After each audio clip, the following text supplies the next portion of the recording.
Okay, John.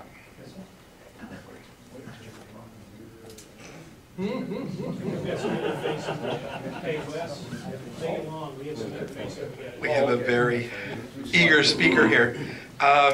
Another facet of ham radio that maybe some of you have played with is the Automatic Position Reporting Service, APRS. And we're privileged tonight to have John Gorkos, AB0OO, who is the APRS coordinator for North Georgia, who is going to present to us some really exciting kind of exciting developments in the area of APRS. So, John, take it away. Thank you very much. Thank you. Hey, I got a mic. I don't have to yell. Can you hear me? Nope. No. How about now? Yeah. How about them apples? Okay, I have all kinds of stuff here. So let's see if we can be smarter than the computer. That looks about right.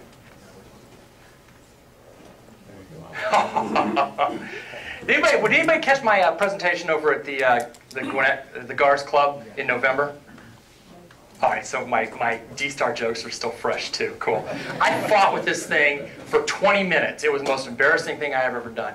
So how you doing? My name's John Gorkos, AB0OO. I was originally licensed 25 years ago in Oklahoma, and I got licensed so I could be a severe storm chaser. I was 15 years old. The day I got my driver's license and my new car, I was doing 110 miles an hour down a farmer's road, dirt road, in a 1977 Fiat, chasing a storm that later went on to level Skiatook, Oklahoma.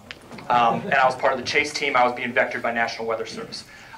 Fantastic learning opportunity for me, driving and doing ham radio. And one of the things I learned early on was it's very difficult to read road signs at 110 miles an hour in a Fiat. And so it was downhill, and I had tailwind, and I was very motivated. So I got on the northeast side of the. What happened was, if any of you ever chase storms, you get them out west, a supercell will begin to split apart, and the storm you're chasing that you're southwest of, and you're watching to the southwest, will begin to dissipate and rise up, and it will reform behind you to your southwest, and then it gets real exciting, real fast. So anyway, so that's how I got started doing ham radio. My original call was KB5HHR.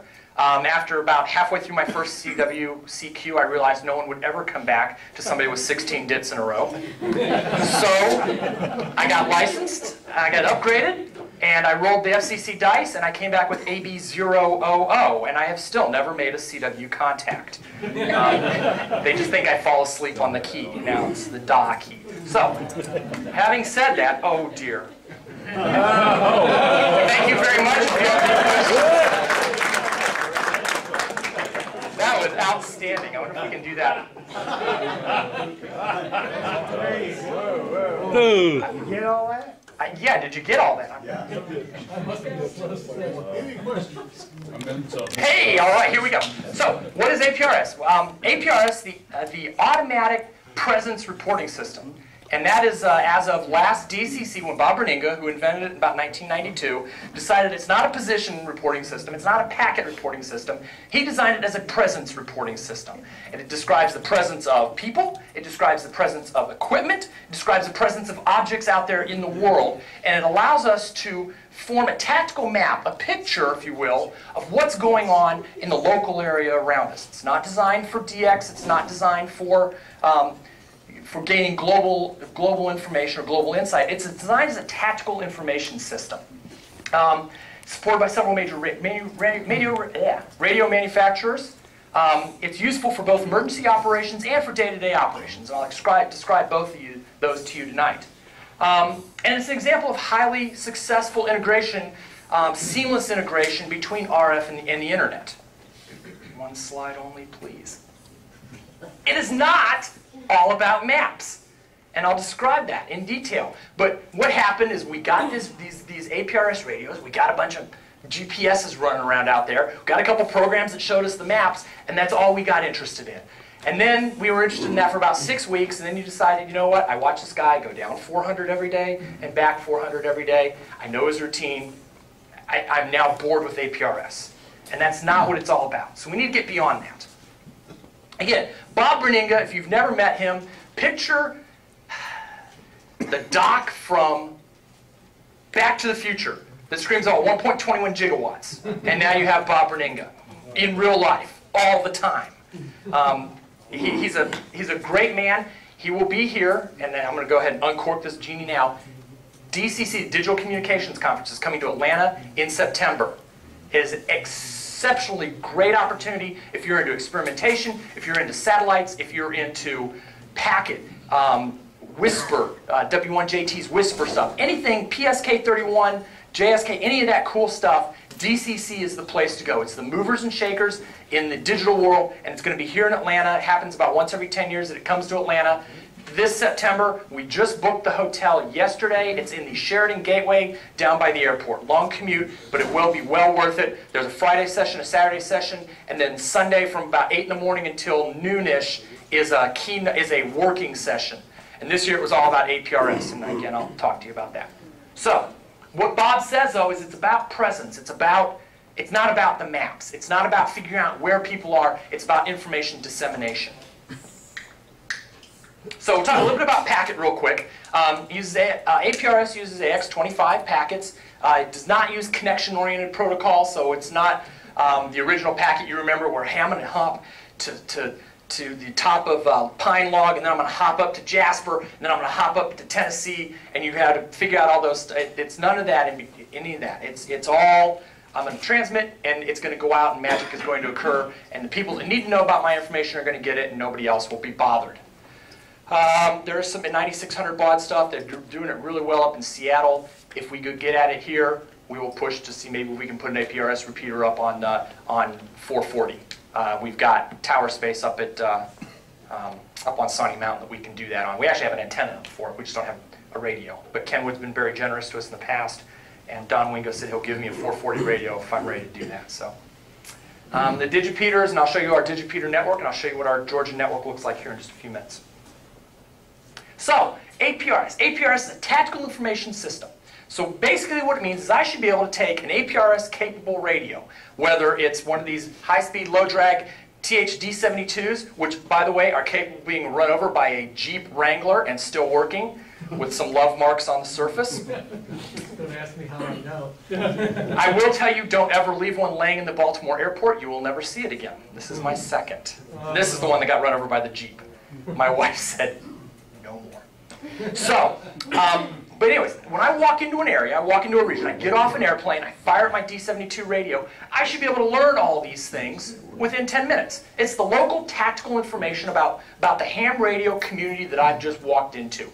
Driving down the road, coming into the Atlanta airport, I should find out what's the tone, frequency, and offset of what the local repeater is that people will talk to me on. You know, there's repeaters and there's repeaters, right? There's the repeaters that any Joe Bob can get on and rag chew with anybody, and then there's repeaters that, hey, you're not a member, go away. We should advertise where our traveler repeaters are. If you want to have a rag chew with somebody in the Atlanta area, what's the tone, frequency, and offset you need to be on to have that conversation? We should know when the weekly nets are. I should be able to look at my radio and say, hey, there's a net coming up in 20 minutes. I don't have to listen for the repeater to tell me, because I didn't know what the repeater frequency was until a couple minutes ago. I don't have to ask anybody. It's given to me. I should know where the club meetings are. I should know where the club meetings are, and I should know when they are. And I should know whose club it is, so I can look up their information on the internet. I should know where all the, call them A-Star, but not yet. I should know where all the internet gateways are. How do I get on IRLP? I need to talk to my guys back in Tulsa, Oklahoma. I want to talk to my old man. N5TEX lives in Tulsa, Oklahoma, drives all the Texans crazy because it was an FCC issued call, TEX. I should find out where's the local Echolink or the IRLP node so I can talk to my dad. Tell him I made it into town. Any special announcements are going on. There's a Hamfest. Hey, we should know where the Hamfest is and what the hours are for the Hamfest. I should be able to get all that within 10 to 15 minutes of turning my radio on in any city in America. That's what APRS should do for us. I don't have to look on the web. I don't have to whip out my smartphone. It's all right there. This last bullet, which I don't have room for on my screen either, it's location of these significant events. Is there a severe storm moving through the area? Is there a significant traffic tie-up?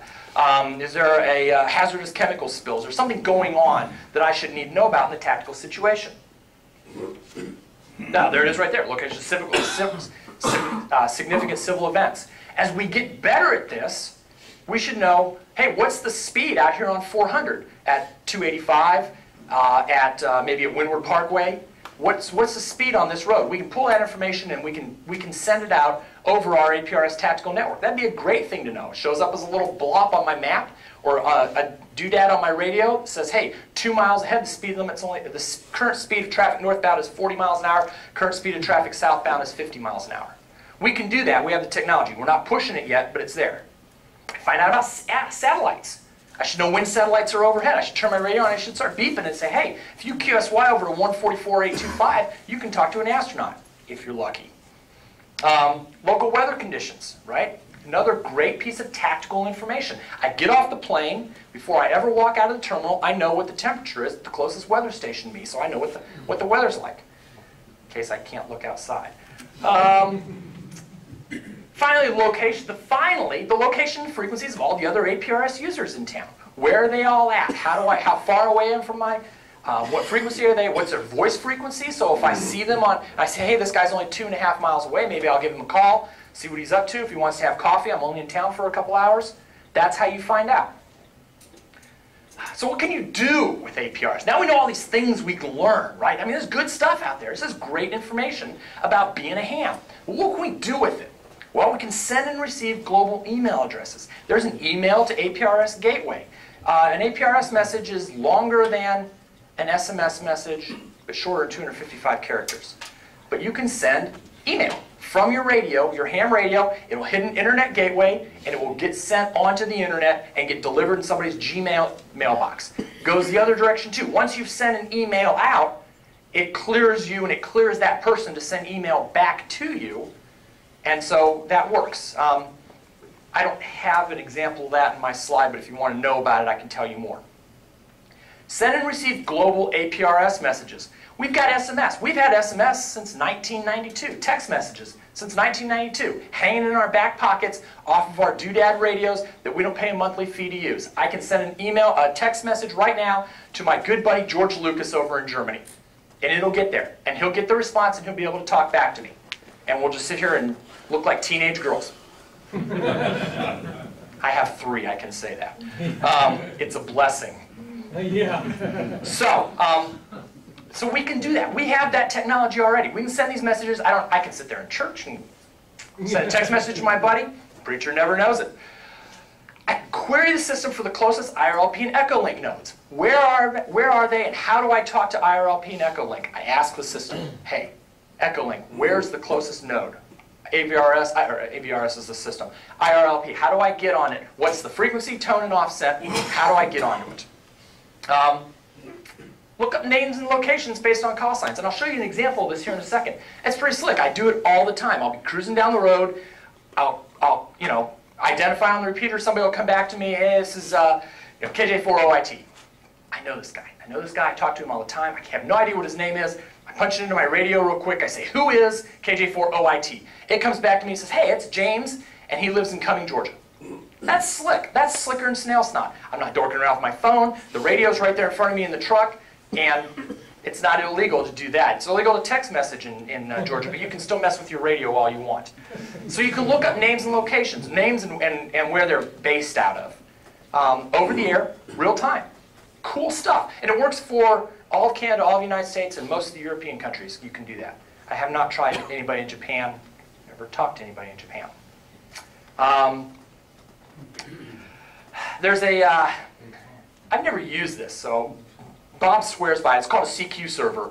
Basically, you send a text message to, an APRS message to CQ, and it puts you on a list. It's kind of like a chat room, where anybody that sends a message to CQ, it goes to everybody else that's listening to CQ.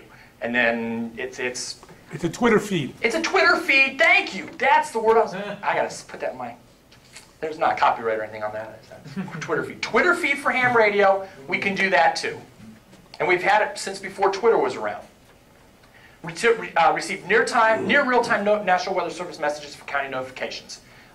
Saying it goes out over the air. As soon as National Weather Service dumps an IPAWS message onto the system, it gets picked up by the National Weather severe weather servers and gets pumped right out to the appropriate iGates and published. And so right there in your hand, hey, you know what? You know what? Before your weather radio goes off, you'll get an APRS message saying that you're standing in front of a tornado. Cool stuff. So there's lots of hardware out there today, and I'm going to kind of breeze through some of this. I got a little bit of show and tell, but there's a fairly thriving industry of guys that are out there more than willing to sell you stuff to play with APRS. Bionics, and this one is actually going, this may be the last time you guys ever see this again. It's going on a 100,000-foot balloon on Saturday.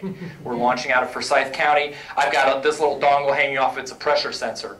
But this is going in our balloon payload along with my daughter's VX3R because she didn't get licensed. And I bought it for her. It was a deal. She didn't meet her end of the deal yet, so her radio is going on a high-altitude balloon. Yay, Dad. So anyway, so this is a slick little mamma jamma.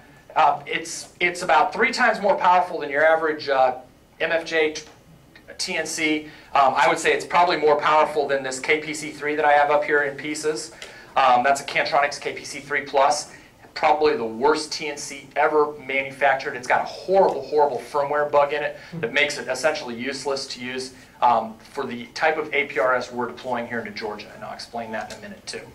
But yeah, these Tiny Tracks 4 at Bionics, good stuff. I highly recommend him. I met him at DCC. The guy's a good guy. And this is actually based on a very similar chip. Has anybody ever played with an Arduino? Doing a little embedded programming? This stuff's slicker than snail style. This is the Erector set of 2010. This is, it's a little Atmega chip. It's got, I don't know, you can use these things to fly remote-controlled airplanes. You can use these things to put a Twitter feed for your doorbell with a camera. Arduino, if you're a hobbyist, these are really slick. You can also use them for ham radio. They will actually talk to the KPC3 Pluses, or if you're really high speed and want to make your own, a guy named Gary Dion over in Alabama tells you how to take an AVR Atmega 8 and actually make a TNC out of it. This was going to be our original balloon payload, but I fried the chip. So this was about $8 worth of parts. This is about $70 worth of parts.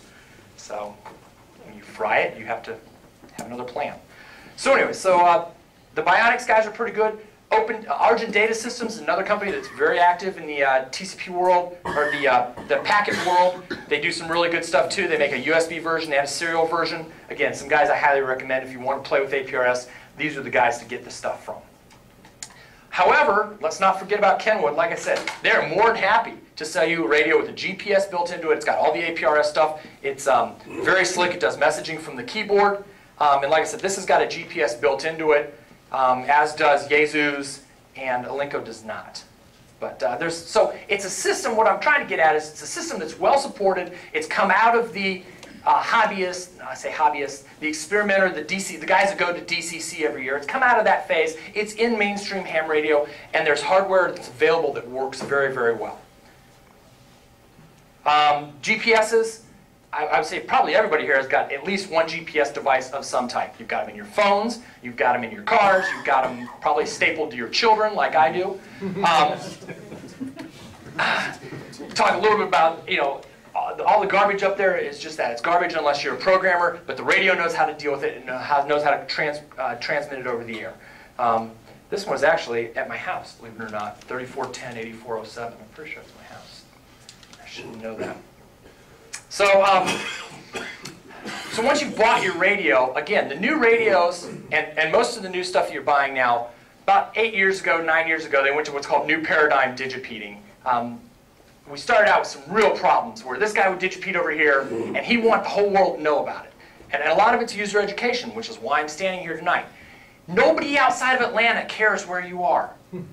It's okay, but nobody cares. They don't care that you're running to Chick-fil-A. So let's not set up our radios so that we tell people in Tallahassee that I'm going to Chick-fil-A. You set it up for local tactical information. All of your stuff, your weather stations. Nobody, well, almost nobody in Atlanta cares what the weather's like in Atlanta. We don't need to push our packets all the way there. Same thing for up north. Now I do care. you'll learn this, especially if you ever lived out in Oklahoma or in Texas, you care what the guys to the west are doing in terms of weather. It all comes from that way. Even here, it's a little squirrelier here, but you always want to know what's going on to the west. So you look to the west, you set your systems up to look to the west, but really, once it's hit here, or once it's hit here, those guys back there don't care. Once it's hit Savannah, I don't care what the weather's like there. So we set up our systems and we use what's called wide 1.1, wide 2.2. It allows the fill-in digis, and I'm not going to go through this whole technical, you guys' eyes will glaze over, it will be awful. The radios know how to do it. The digipeaters in the local area are set up correctly to make sure that the packets get where they're supposed to go and don't go too far. It's the best I can say that. The other thing I say here is use the right SSID and the symbol, the correct symbol, and beacon rates. Let's do this in order, John. Beacon rates. Are there any pilots here? Do you guys have APRS on board your aircraft? Thank you very much. There is a large contingent of VANS pilots down here, home-built aircraft pilots that want a beacon every 30 seconds. And they're at 5,000 feet and their packets go 200 miles in every direction. It's hard on the system. It's a half duplex system, so every time you transmit and it gets picked up by a digipeater, and in another digipeater you're spamming the channel. So again, a half duplex system, every packet's about a second, second and a half long, so if you're beaconing every 30 seconds and you're using 5 slots to tell everybody in the world that you're over Toad-Suck, Georgia at 5,000 feet, every 30 seconds you're going to kill our APRS system. We try to work with these guys. I actually have settings on my digipeater say if you're above 5,000 feet, drop the packet and don't repeat it. But that's one of the things we can do with intelligent digipeaters. Sidewinder missiles. Yeah, that's... Well, we don't need a sidewinder. We know exactly where they are. They told us every 30 seconds. We can even predict where they're going to be 30 seconds from now. So, and I'll be honest, I'm a lousy pilot. I don't want everybody to see me fly like this, especially in the pattern. Because you see you can tell them, you see exactly how well they fly a pattern because of corner pegs, which is kind of what I was going to talk about here. Corner pegging and smart beaconing are two ways that we've decided that we have used in the APRS world to limit the number of packets. Corner pegging says if you're going 65 miles an hour straight down the highway, you don't need a packet every 30 seconds. You need a packet every 2 or 3 minutes. If you're winding through twisty little streets and windward over here, you probably need a packet every time you turn a corner. It's very easy to look on the map and see exactly where this guy goes. So the radios and these tiny trackers, wherever it is, these guys are smart enough to know that. They say, okay, have we moved far enough? Have we changed direction enough? Have we changed altitude enough that we need another packet out there? So trust those, leave those turned on your radios, and if you don't have a radio that's capable of doing that, or you don't have a TNC that's capable of doing that, there's ways around that. Find a local APRS Elmer like me, and we'll get you set up. Write SSID and symbol. Do I have the SSIDs? I do. I used to have a really nice graphic here, and I have no idea where it went. Like with packet, you get 16 what's called secondary station identifiers. Because even though there's only one AB0OO, I have a station at my house, I have a station in my Jeep, I have a station in my pocket. Well, it wasn't my pocket. I have 2 stations in my pocket because I have a station on my Android phone too, which I'll demo here in a couple minutes too. So I've got all these other AB0OOs running around out there. So we use SSIDs to identify which part of me that is. And so Bob, in his infinite wisdom, has given us some ideas on how to set up these numbers so I can just look at the number and decide whether that's a person or not. 0 is always me, AB0OO. If you see that come up on your map or on your computer, you know that's me sitting either in front of a computer or going to be in front of a computer, generally. That's me, AB0OO with nothing else in front of it. 1, 2, 3, 4, 5, those are usually reserved for digipeaters. 6, satellite ops, or if I go camping, I do set myself for 6. I was in the Army for 9 years. I don't camp anymore. I've seen enough from the inside of a tent. If you have a handheld, it's -7. And everybody knows it's -7. So if I see a guy with a -7 out there, I know it's a pretty good bet he's got his handheld radio in his pocket, in his hand, and I can send him messages, and he's probably going to respond to me because his radio's right there. -8's usually boats and sailboats. -9 is my G, and it should be like that for everybody. If you have a permanently embedded tracker in your vehicle, it's your -9 station. Most of them are message capable. Most of them I can send you a text message and you'll get it, and it'll bloop on your screen. Dash 10, I have no idea what he did with that. Dash 11, this guy is set up for dash 11. Hopefully, he won't make it out of the state of Georgia. I just broke him. Hopefully, he won't make it out of the state of Georgia. I really don't want to have to chase this thing into South Carolina on Monday. All of our predictions say it will land up by Cordelia if we launch out of Forsyth County. But it will be dash 11. So if you look for N4NE dash 11 on Saturday about noon, you should see us going up and coming down. Not going way away, I hope. I do want my equipment back. Now, generally, though, if I'm running this in the truck or if I'm not using it in a balloon, I call it dash 12 because that tells people I can't receive messages on it. It doesn't have a display on it, so I can't receive messages. So don't try and send it to me. Dash 13's track weather stations. Dash 14's are the over-the-road truckers, and 15's just generic. So, what do I have here? Yes. Talked a little bit about this. I kind of merged two presentations, so bear with me here. Again, the things we can do once we hook APRS to the internet. And it's a two-edged sword. There's a lot of information out there on the internet. 1,200 bits per second is a very, very small channel to put it across. So we have to be intelligent about how we get this information across. But again, it's for tactical knowledge and it's for local knowledge. So if you have an announcement that needs to go out, the place to do it is on the RF channel. And if you have questions, it's not necessarily a good idea to beacon all this information all the time, but you've got to be able to ask the question and get the answer. Let me give you a quick, I'm going to go this up 3 ways from Sunday, but we're going to give it a try. Where is it? Sorry, I went away. I don't think yeah, I do. So I was playing around here a little while ago, and I sent a text message from my radio here. I sent it to AO51, and I know this is kind of hard to see in the back, but all I did is I took my D710 or my D72 here, and I sent a text message to AO51, the satellite, AMSAT Oscar 51, which is no longer operational, but it's still in space. I sent a message to AO51, and Lynn Deffenbaugh down there in Florida has a server set up. So my packet went from here to my little portable iNet gateway that's right here, over the air. It dumped it on the internet, thanks to Verizon's 3G. It went to Lynn's station down in Florida. Lynn's computer figured out that AO51 will AOS in 7.5 hours. And not only will AOS in 7.5 hours, what time? Yeah, it's what time it actually, 0737 Zulu.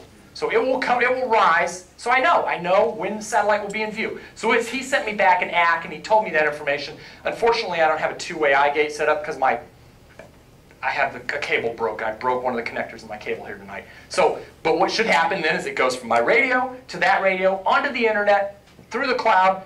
Somebody out there in the world answers it, comes back to this. This computer, this iGate right here knows, hey, I just saw AB0OO-7 not too long ago on the RF side. And I just got a message for AB0OO-7, so I'm going to send it out over the RF channel. And that's how iGates work, and that's how we want them to work, and that's what I'm striving for here in Georgia. It goes out over the RF channel, I get it in my handheld or my Jeep, wherever we are, and bada boom, bada bing, I know that in 7.5 hours, AOS51 will come over the horizon.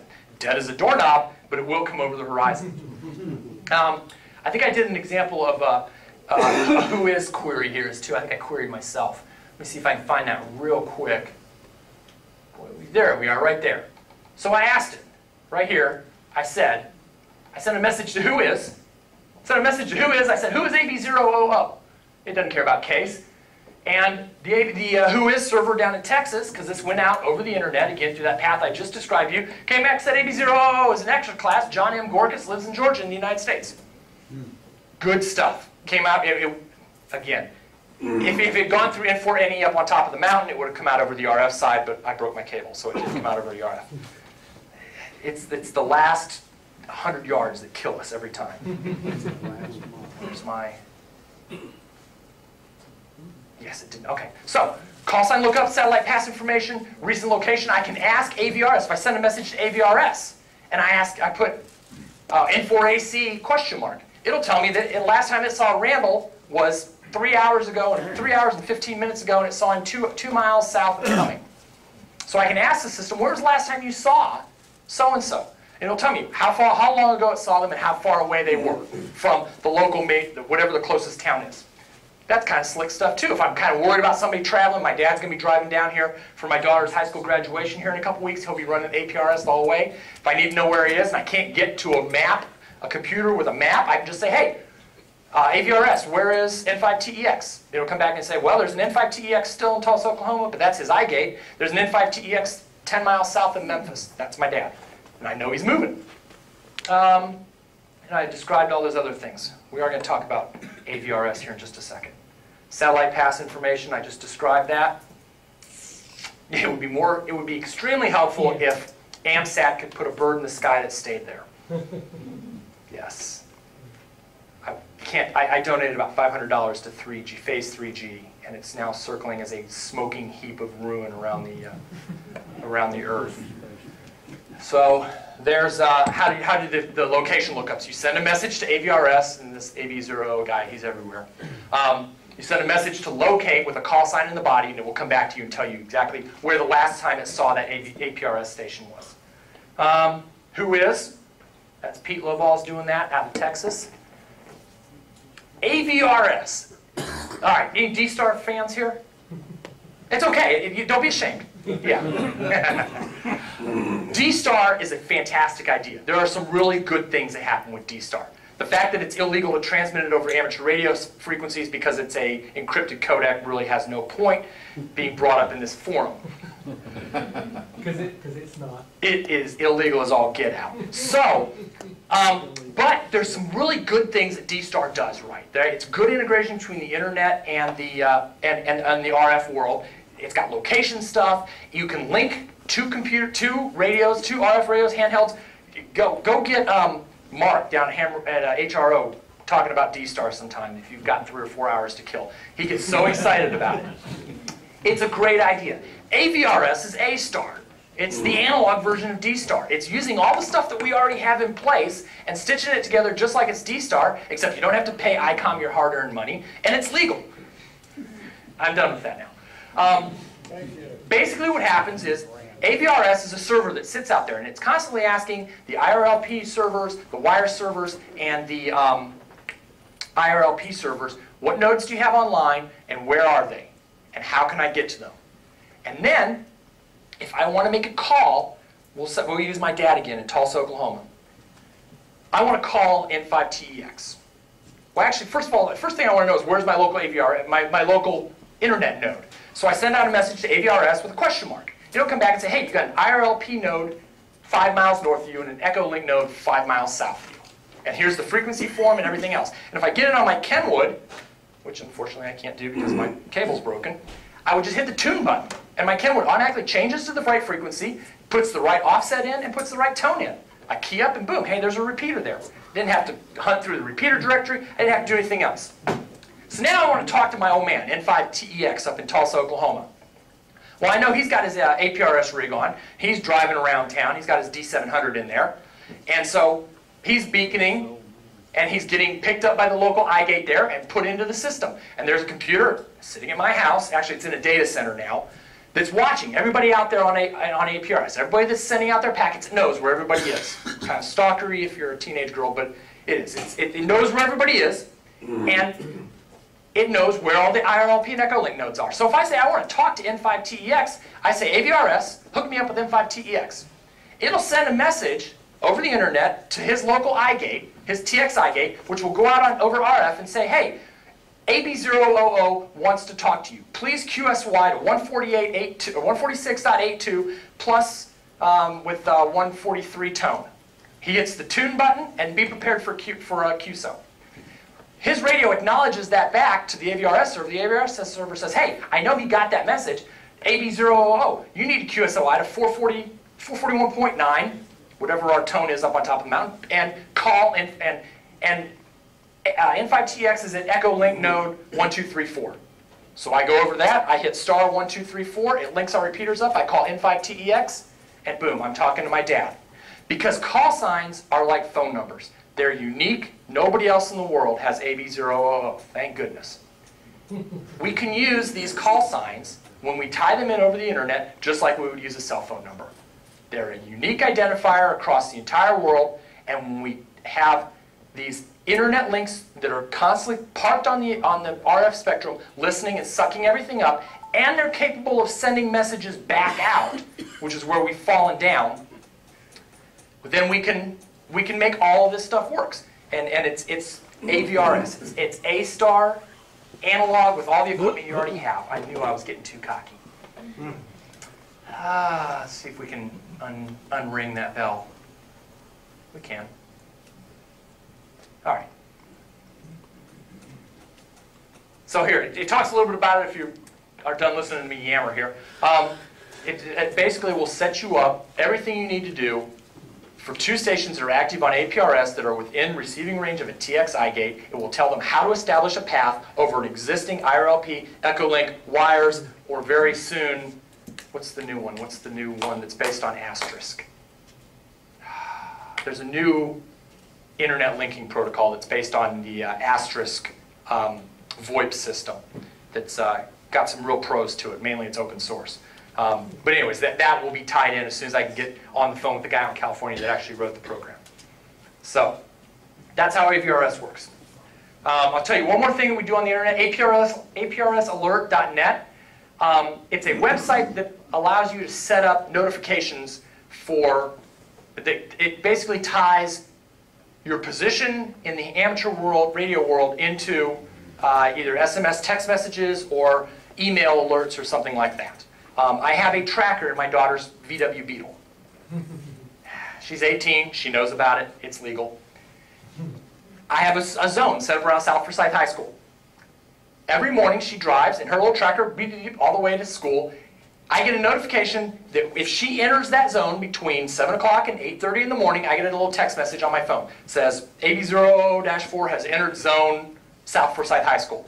If she leaves that zone around South Forsyth High School, anytime during the day before 4 o'clock, I get a text message on my phone. It says, hey, this call sign left this zone at noon. And so I had that website pulled up, and I lost it. Well, no, I didn't lose it.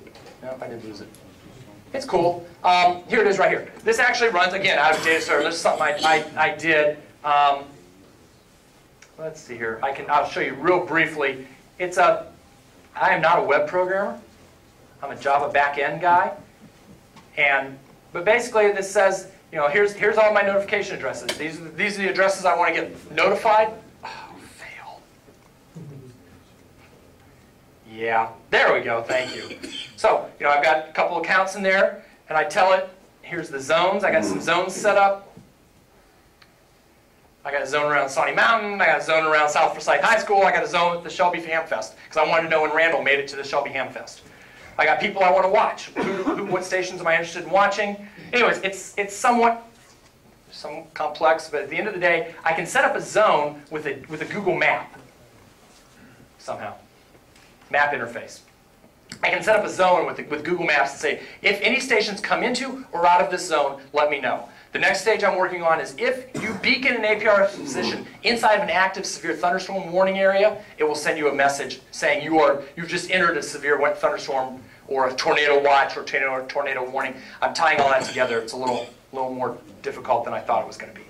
So anyways, APRS Alert, just another thing that allows you to use this tactical information to notify yourself, your spouse, whatever, where you are, what's going on, tell you about the tactical situation in the world that you're in. All right, I'm the APRS Georgia coordinator. How are we doing on time? Am I okay? 15 minutes. Okay, oh shoot, I'm doing great. There are actually now more than 7 iGates in Georgia. This is a slightly old slide that I didn't quite update. But what I'm going to show you is the state of APRS in Georgia. And the basis of it is we need better TX iGates. You can basically beacon anywhere north of I-20 in Georgia, and you will show up on the internet. If you want to get a message from the internet out to you, you're done for. It doesn't work that way yet. And we're working on that, and I'll explain to you what we're doing. Here's a current state of the state in terms of digipeaters and iGates. Red dots are iGates, blue dot, and why did I choose red and blue? I apologize, that's awful. Wow. Okay, so red dots are eye gates, blue dots are digipeters. We've got a bunch of eye gates. Unfortunately, only about 5 of those eye gates are actually transmit capable. That's what makes the system work end to end. I can show you time and time again on our real-time feeds how I sent a message from my ham radio, it made it to the digipeater locally, it made it across the internet to the AVRS server or the Whois server, it made it back to my digipeater, and then it died because my digipeater had no way to tell you that last mile. It wasn't set up to transmit. And that's where we're failing. We're failing that way across the United States. Only about 10% of all digipeters are actually eye gates, internet gateways are set up to transmit. And that's what we're trying to fix here in Georgia. That's what we're trying to fix nationwide. So 90% of these red dots are actually receive-only eye gates. N4NE up on top of the mountain is what we're trying, up on top of Sawney Mountain is what we're using, is what we on the East Coast think of as an ideal digipeater. It can do multiple channels, 9600 baud on 440, 2 meters is 1200 baud, plus it has a full-time dedicated internet link, and it's at 800 feet height above average terrain. Eye gates, transmit eye gates that are down low, don't do us a lot of good because they spam the channel. If your message comes in and you're on this side of the mountain and the TX eye gate's on this side of the mountain, but you got a digi in the middle, you've just used 2 hops. You've used 2 hops to get there and 2 hops to get back. And it's not an efficient use of channel space. If we put our internet connections up high, then it's 1 hop to get there, 1 hop to get back, and you've got a great footprint. So that's what we're working on. That's what we're working on. The GARS guys over here, unfortunately, they're in this big black blur right there, W4GR, I think is their digi, is at a fairly high location. It's a 2-way TX eye gate. N4NE up on top of Sawney Mountain is a TX eye gate. There's another fairly decent TX eye gate out here in Canton. It's at a decent elevation. So we're trying to work this area here, and I'll show you how that's all working out for us. Oh, poo. What are you doing? What I'm doing is I'm running Linux in a VM on my MacBook, so I can show you. If anybody's got a bigger geek card than that, let me know. I'm asking for, oh yeah, I'm cruising for a bruising. I run Mac on a Windows slate. That's impressive, but does it run Linux? Because that's, yes. that's always the question. Okay, so this is last November, about 10 days in last November. I broke the program that generates these. I have not rewritten it yet. But this is over Thanksgiving, the Thanksgiving travel holiday. So this is a pretty good indication of what our APRS coverage looks like here in Georgia. And I'll zoom into some of these areas. The important one here is that, what's the interstate that runs over to Savannah? 16. Thank you, I'm not from Georgia. Nobody there. There's nobody there, but even if there was, we'd never know it. I-95 down here is awful. This is a really gaping, horrible hole. If anybody has a friend with a 400-foot tower, I will give them $1,000 worth of radio equipment to put a digipeater right there. I'll even pay for the internet connection in perpetuity to make that work. I-20, there should be a lot. It should look like this. There's a lot of traffic across I-20, and there's a lot of APRS traffic there. Athens, I know there's APRS activity there. We're just not picking it up because we don't have a good digipeater. Obviously, North Georgia looks pretty good. Columbus looks pretty good. Our good friends out here in Augusta, all those high-speed, low-drag air assault signal corps officers, they're doing okay out there. I did cut off our friends up here in Chattanooga. These guys and these guys over here in Alabama are real good at APRS. They set a real high standard. Even down there at I-10, I-10 looks pretty good across there until you get down to around Lake City, where my mother-in-law lives. They don't have 4 brain cells to rub together down there. APRS is beyond that. I love her to death, is my mother-in-law. Again, here's a little bit more zoomed in on the Atlanta area. Don't tell her I said that. Again, we're okay here in this area. But again, this is all one-way traffic. This is a guy transmitted, he got picked up by a digi and dumped onto the internet. But there's no guarantee I can get back to any of those dots. And that's what we're trying to solve by finding good, high-elevation spots to park our digipeaters on with internet connections to. And that's what we're looking for. And let me give you, let's see, that's that one. And that's it. So, I can demo some equipment if you want to see it. If you have any questions, now would be a great time to ask. Anyone? Anyone? Bueller? Yes, yes, sir. In the blue shirt closest to me. Yes, sir. Question on unattended transmitting, like your daughter's car. Isn't that violating? It's as legal as all get out because I have a timeout timer on my radio. The radio can't get out of control. And that's the requirement that the FCC has put on. It does not, it's just like a repeater or a high altitude balloon, right? I can't be there with my high altitude balloon, but it's legal. I'm the control operator. I set it up. I enabled it to automatically power on with the ignition of the car. So I've met the legal requirements. Are there any lawyers in the room? Good. I've met the legal requirements. So, yes, sir. I've got a Kenwood 72 project, and I've used it. I've turned on the GPS and turned on the TNC and beacon and got a list back of All the guys in the area? right. Now what? Now I'm stuck at the part where if I want to show all that on a map connected to a laptop. Yeah, I completely cut out all the software stuff in here.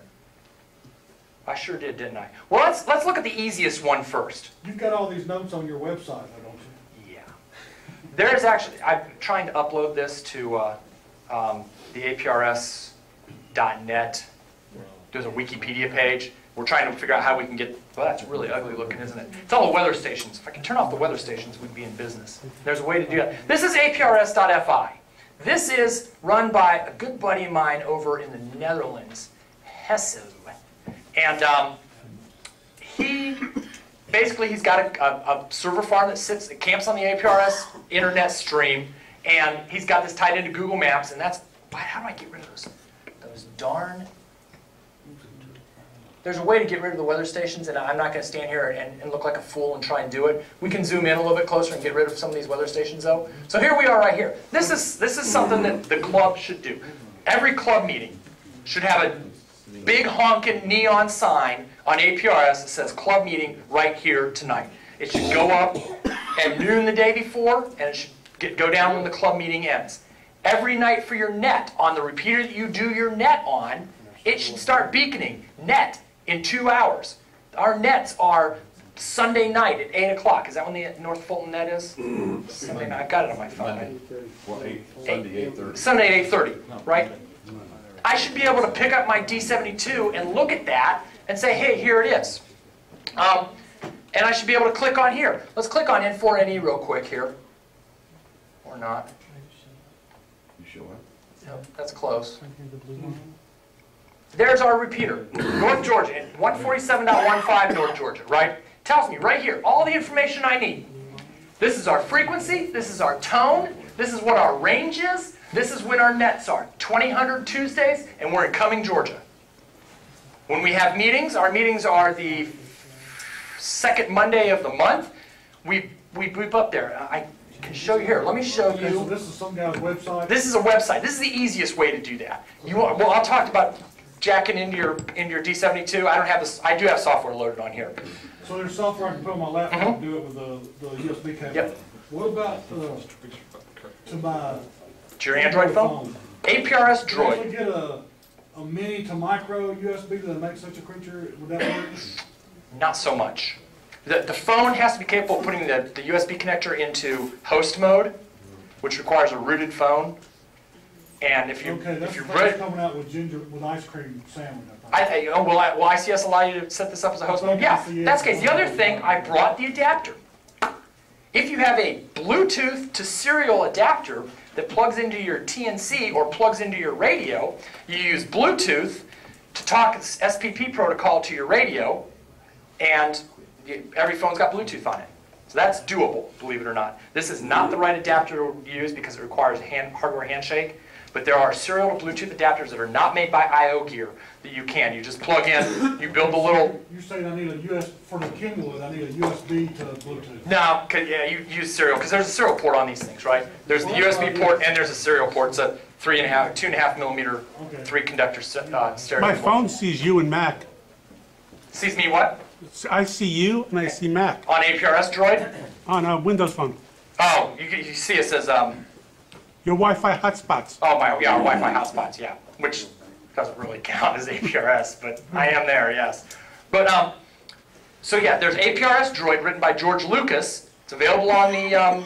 It's available for download for free if you go to his website, or you can pay him $1.99 or $2 or whatever it is to download it over the Android market. It's actually written with the same. I actually wrote all the parsers for it that are open source that he pulled off the internet. That we collaborate on that quite a bit. But that's available on your APRS on your Android phone, APRS Droid. There's an iOS application for your iPhone types. There is YAAC, yet another APRS client. It's written in Java. It works on Mac, Linux, and Windows. Not real. It just got released in the last 2 months. There's a lot of active development on it. The guy Andrew up in New Jersey takes all kinds of advice and requests. It uses OpenStreetMaps for its maps. You can download all the maps, so if you don't have internet connectivity, it will still work and show you street level mapping. It's a slick little program. Excuse me. Program? It's called YAAC. So if you Google YAAC, yet another APRS client, is what it stands for. Yak. Yes, yak. So, yes, sir. Where can we find information about what you're doing and what you're promoting?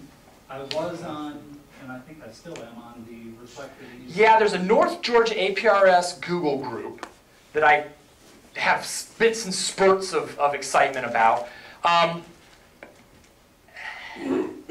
I'm like everybody else in ham radio, right? I have a job, I have kids, I have a wife, love her to death. All those things prevent me from going at full speed 100 miles an hour all the time on APRS. And so when we meet at things like TechFest, or we meet and I do club meetings like this, I get a whole flurry of activity. Hey, I want to set up an iGate. Hey, I want to do this. And I help people get set up, and then it kind of plateaus off again. I do have it's the North Georgia APRS users group. It's a Google group. If you go to Google Groups and look for North Georgia APRS, that's one you can subscribe to. It's extremely low traffic, obviously. But that's where I talk about some of these ideas and some of the stuff we're pushing. I'm also very active on the TAPR mailing list, the Tucson Amateur Packet Radio, TAPR. They're the ones that put on DCC. I'm very active on their mailing list. And that's a fairly high traffic list. That's probably 20 or 30 messages a day of people asking for APRS help. Bob Berninga is on there constantly. Lynn Defbaugh, all the movers and shakers in the APRS world are on the TAPR list. I probably ought to have a list slide with all that stuff on it, huh? Yeah, not so good today. So that's how you get that information. The same thing with the clients. That all the new clients are announced on that list. But YAAC is probably the best one to try right now. It's got a wizard that helps you set everything up. It comes pre-configured with non-stupid defaults, which is something that most of the others don't. We just found a huge bug in APRS Droid where it causes horrible load on the APRS IS servers because it connects and reconnects too often if you're in a bad coverage area, and George is fixing that right now. So other questions? There was some in the back. Yes, sir. You were saying earlier at the beginning of the presentation, like if you got off at the airport at a certain city, you should be able to see this. You should be able to see that. You can see this. Is that practically happening right now, or what's an example? Like if you get off in St. Louis, do you see it, or Lexington, or Philadelphia. Philadelphia works pretty well. Charlotte, not so much. Atlanta, if you can pick up the beacon out of Sawney Mountain, you're in business because it tells you good information. I don't have anything. I want something on Stone Mountain. I don't know the guy. I don't know who to bribe or kiss or kiss his baby or buy him chocolate or beer or whatever it is. If I could find a way to get an APRS Digi on top of Stone Mountain, we would have. So even if you have the huge coverage, is the information still have to come from the Yeah, the information still has to come from a smart digipeater. You've got, and the reason, so let's talk real quick about the smart digipeater I got. This little mamma jamma is an embedded Linux box. This is a full-blown computer, 2 USB ports, 2 serial ports, video, Ethernet, the whole 9 yards. Runs on about 8 watts and is very environmentally hardened. We've had one in service up on top of Sawney Mountain now for the better part of a year. It just works. It's like a hose. You put stuff in one end, it comes out the other. There's nowhere else for it to go. But it runs a full-blown embedded Linux operating system, so I can use cron jobs to set up. Is that my time to quit? Pretty much. I can set up these beacons. So if you look on the Sawney Mountain Beacon, every Thursday, we have lunch at Lenny's. Lenny's Sub Shop up at the Cumming Marketplace. 10 o'clock in the morning, we start beaconing where the lunch bunch meets. At 2 o'clock in the afternoon, it shuts off because we've all gone. Saturday morning, same thing. We beacon where we meet for coffee on Saturday morning. And then it shuts off at noon on Saturday because we're done. And so that's, you can't do that with just a standard KPC3, these standard, you need something smart. If you've got something that smart there, chances are you've got an internet connection there. If you're on top of a mountain or you're in a good tower location, someone's got internet. And you can mooch. We have an agreement. We actually had 2 microwave shots coming down off the top of the mountain up there at Sawney. One goes to a member's house with a 6 megabit per second Comcast connection. The other one goes to the county of Forsyth. Yeah, Forsyth County Administration Building.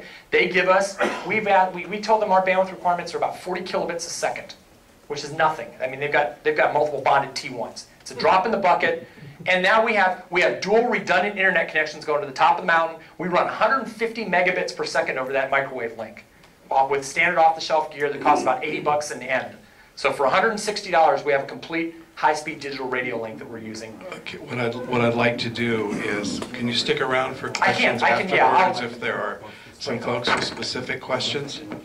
I want to thank you for a really interesting talk. I never got beyond the map stage, so clearly I missed something. Tradition here in North Fulton is you do get a certificate. Thank you. Thank you very much. There you go. Okay.